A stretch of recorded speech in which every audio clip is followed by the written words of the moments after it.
பரிசுத்தம் இல்லாமல் ஒருவனும் தேவனுடைய ராஜ்யத்திலே பிரவேசிக்க முடியாது.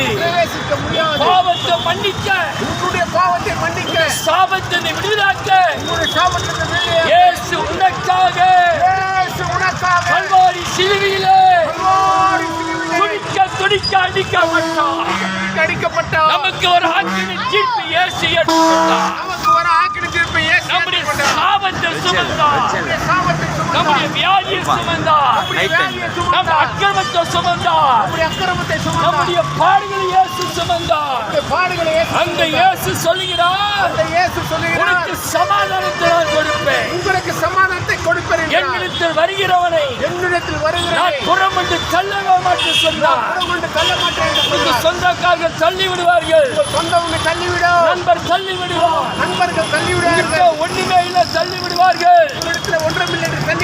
இயேசு சொன்னார், என்னிடத்தில் வருகிறவனை ஒருவரைய புறம் என்று தள்ள மாட்டேன். இயேசு அந்த இயேசு உன்னை நேசிக்கிறார்.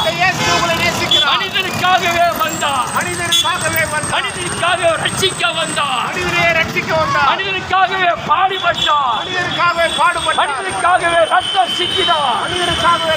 உன்னை பரலோகத்தில் சேர்க்கும்படியாக இந்த பூமியிலே கொஞ்ச காலம் நீ மரித்த பிறகு நித்திய ஜீவனும் ஒன்று மறவாதே. அது பரலோகத்தில் இருக்கிறது. அதுதான் இயேசு நானே வழி, நானே சத்தியம், நானே ஜீவனமா இருக்கிறேன்.